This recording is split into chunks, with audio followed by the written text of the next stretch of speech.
carta de 2 Coríntios, capítulo 6, versículo 18, diz que nós estamos como que contristados, mas sempre alegres. Ou seja, quase triste, mas permanecemos alegres. O Senhor é a nossa alegria, o Senhor é a nossa força, e é por Ele que aqui estamos, é nele que vivemos, nos movemos e existimos. Então, muito bem. Talvez possamos dizer, como o salmista também, no Salmo 126, versículo 3, que diz: grandes coisas tem feito o Senhor por nós, por isso nós estamos alegres. Então a proposta nessa manhã é exatamente isso, a alegria. Na verdade, o convite para a reflexão nessa manhã, o tema da mensagem é da tristeza para a alegria, porque o crente precisa aprender a lidar com tristezas. Mas somos chamados para no Senhor estarmos alegres. Vamos lá? João capítulo 16, versos de 20 até o verso 22.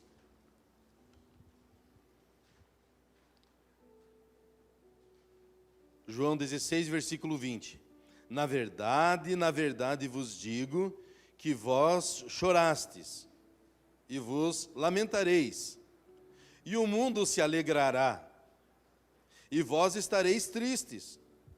Mas a vossa alegria se converterá, a vossa tristeza se converterá em alegria. Mas a vossa tristeza se converterá em alegria. Versículo 21. A mulher, quando está para dar à luz, sente tristeza, porque é chegado a sua hora. Mas depois de ter dado à luz a criança, já não se lembra da aflição, pelo prazer de haver nascido um homem ao mundo. Versículo 22 e último por agora. Assim também vós, agora, na verdade, tendes tristeza, mas outra vez vos verei, e o vosso coração se alegrará, e a vossa alegria ninguém vô-la tirará. Amém? Quando Jesus estava falando essa porção das Escrituras, esse texto, os discípulos estavam entrando num momento de tristeza. Por quê?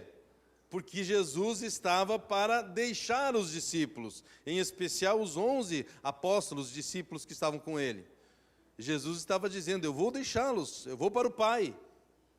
Mas, nesse momento que eu deixá-los, vocês ficarão tristes e o mundo estará alegre.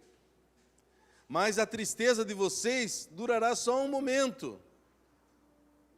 Então, precisamos ter consciência.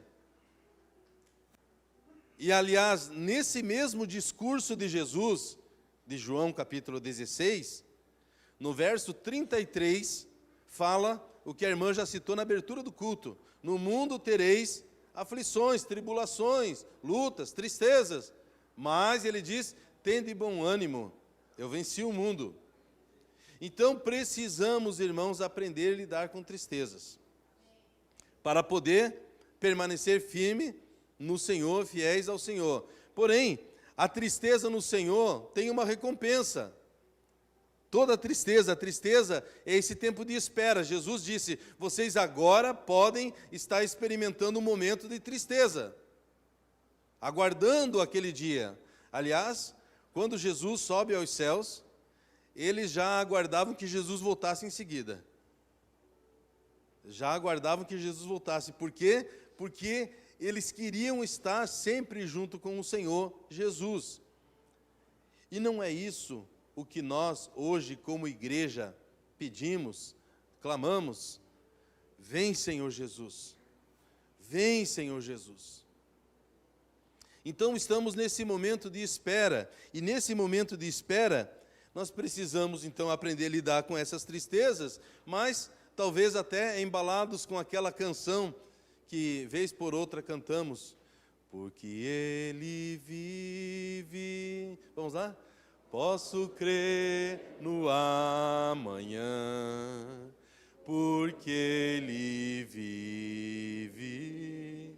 Temor não há, mas eu bem sei, eu sei que está nas mãos do meu Jesus, que vivo está. Amém? Então, mesmo tendo a tristeza de não estar com o Senhor fisicamente nesse momento, nós temos a alegria, a viva esperança e aguardamos esse bendito dia. Jesus aplicou essa realidade para os discípulos, dizendo: vocês agora estarão tristes, e o mundo se alegrará. Quando Jesus vier buscar a sua igreja, o mundo estará triste, e a igreja se alegrará. E aguardamos esse bendito dia, onde a palavra do Senhor nos diz, na carta de Paulo a Tessalonicenses, 1 Tessalonicenses capítulo 4, dizendo que a trombeta de Deus soará, e os mortos em Cristo ressuscitarão primeiro, depois nós, ou aqueles que estiverem vivos, serão arrebatados para estar para sempre com o Senhor. Então, para nós, igreja, esse dia será dia de alegria. Para o mundo, pranto, tristeza, por saber o momento que estará por vir sobre a humanidade. Então, nós precisamos aprender a lidar com esse momento de tristeza que vivemos. Tristeza com notícias, com fatos, com acontecidos, né? Acontecem coisas que tentam nos deixar tristes. Nós precisamos aí, novamente, trazer à memória aquilo que nos dá esperança. Os fatos do momento, os fatos, as notícias ruins, elas vêm para tentar tirar a sua paz. Mas o salmista, ele disse: firme está o meu coração, não temerei más notícias. Que assim seja em nossa vida. Salmo 112, versículo 7 fala isso. Não temerei más notícias, porque o seu coração está firme. Se você quiser ajudar o teu irmão ao lado a acordar, diga para ele: fica firme, meu irmão. Fica firme, minha irmã. A tristeza tem recompensa.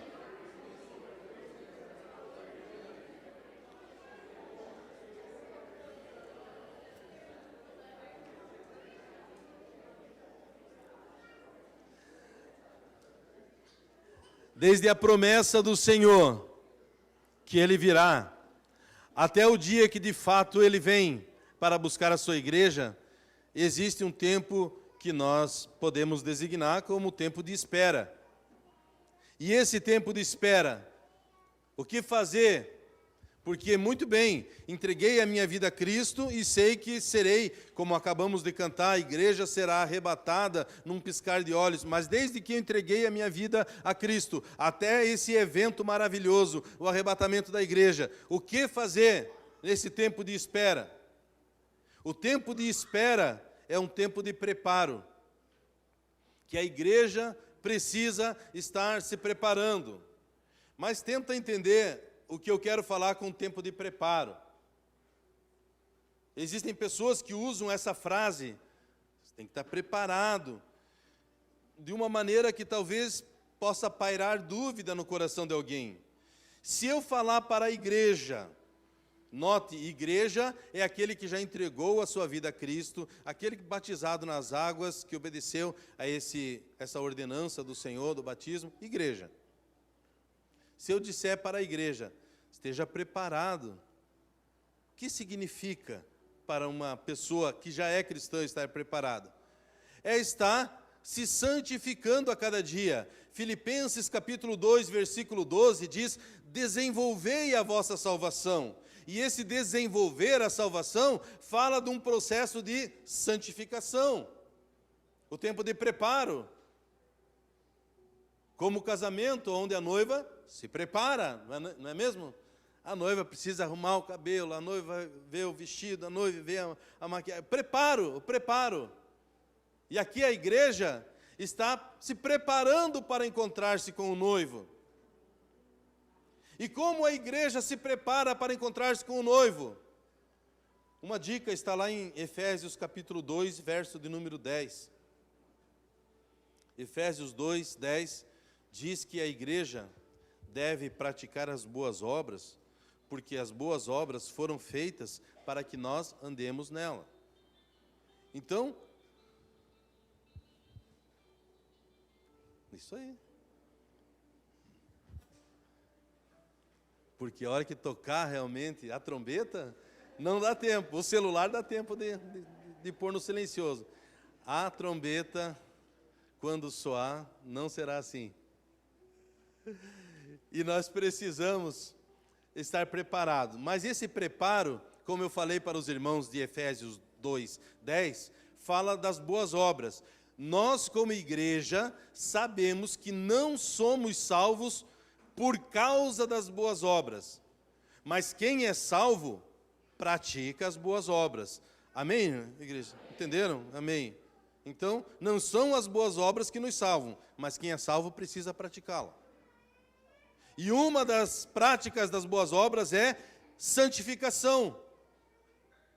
Em Apocalipse diz: aquele que é santo, santifique-se ainda. Ou seja, aquele que foi separado para Deus, que a cada dia seja mais separado das coisas desse mundo. Esse mundo com um atrativo vazio. Nós estamos acompanhando com o coração apertado, aflito, o que está acontecendo no Oriente Médio, em Israel, entre Israel e ali a faixa de Gaza, em especial não os moradores da faixa de Gaza, mas o grupo Hamas, que vive lá e que tiraniza os moradores lá da faixa de Gaza.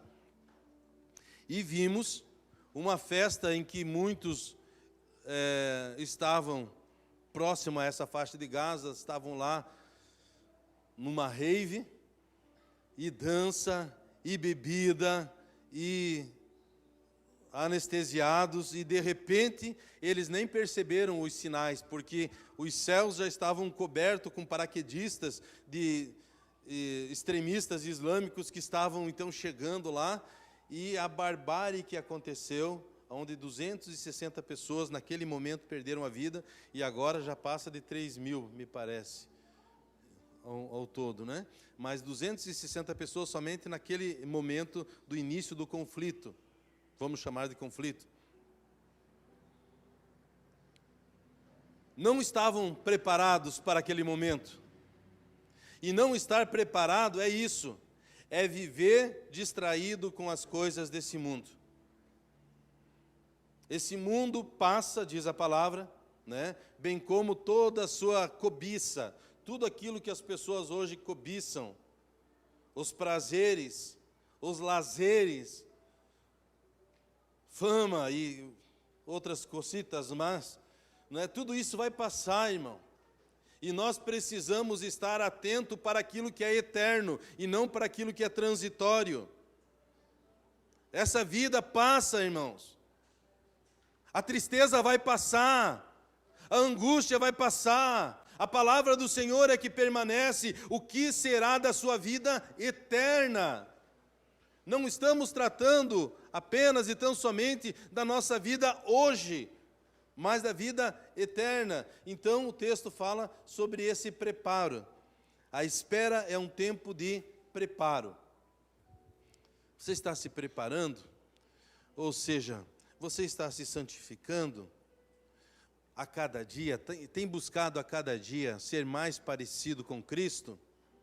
Lembram de Provérbios 4:18?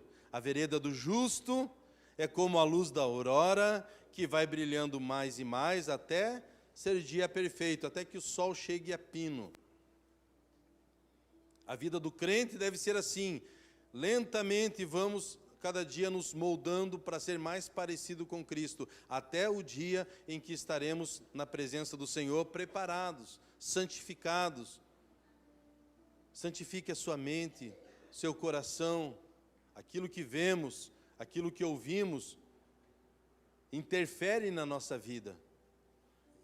Então, vigie e prepare-se para o glorioso dia do Senhor.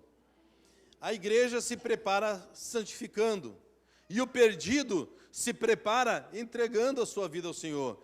Acho que houve uma música que cantamos, entrega tudo, entregar, né? Uma canção ali, acho que de Projeto Sola, foi cantado ali, falava, entrega, né? Alguma coisa assim, falava a frase, entrega a vida, entrega. Aquele que não tem a certeza da salvação, se não sabe se tem a salvação, você precisa entregar a sua vida ao Senhor Jesus. Esse faz parte do teu preparo.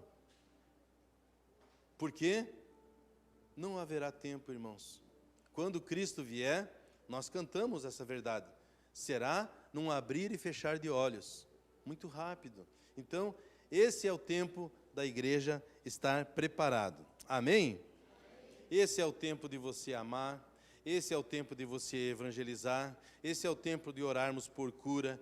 Esse é o tempo da igreja servir ao Senhor, servindo a igreja. Esse é o tempo. Enquanto aguardamos aquele dia. Terceiro ponto, motivos para a nossa tristeza. Quero reler com os irmãos João 16.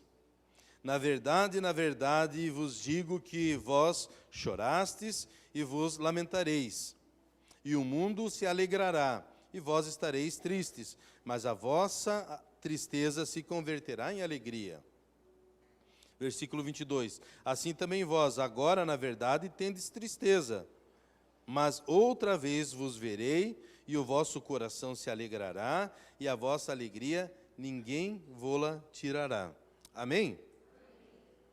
Há um texto da Bíblia, em 2 Coríntios, capítulo 7, e o versículo 10. 2 Coríntios, capítulo 7, verso 10.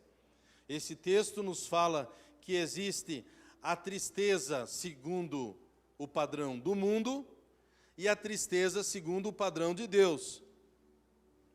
A tristeza segundo o mundo, a Bíblia diz que produz morte. Mas a tristeza, de acordo com Deus, a sua palavra, produz salvação e vida. Por que um crente, um cristão, se entristece? Um cristão, ele se entristece quando ele peca. O perdido não. Ao pecar, ele sente alegria, sente prazer. Mas o cristão, o crente que sabe qual é a vontade do Senhor, no momento do pecado, se entristece. Lembram, por exemplo, do pródigo, quando ele caiu em si, ele sentiu uma tristeza e disse: quantos trabalhadores do meu pai têm pão para comer e eu aqui morro de fome. Mas aquela tristeza que ele sentiu naquele momento produziu para ele vida. E um paralelo com essa história, lembram de Judas, quando ele vendeu uma informação sobre Jesus por algumas moedas de prata, e quando ele viu o que ele havia feito, ele se entristeceu, jogou as moedas no templo e foi tirar a sua própria vida. Uma tristeza que produziu morte. Então, o crente tem motivo para estar triste, cada vez que nós entristecemos o coração de Deus, cada vez que nós nos afastamos da vontade do Senhor. Senhor, tem misericórdia da minha vida, não quero entristecê-lo, eu quero fazer a sua vontade. Né? Então, essa tristeza produz em nós arrependimento, essa tristeza nos leva para mais perto do Senhor e nos ajuda no preparo para aquele dia. Então, não tenha medo de sentir tristeza, se for para que você seja moldado e seja cada dia mais parecido com o Senhor. Porque a vossa tristeza se converterá em alegria, diz o texto que acabamos de ler. E por fim, irmãos, relendo ali o texto, versículo 21, a mulher, quando está para dar à luz, sente tristeza, porque é chegada a sua hora, mas depois de ter dado à luz, a criança já não se lembra da aflição pelo prazer de haver nascido um homem no mundo. Assim também vós, agora, na verdade, tendes tristeza, mas outra vez vos verei, e a vossa alegria, e o vosso coração se alegrará, e a vossa alegria ninguém vô-la tirará. A alegria no Senhor supera tudo.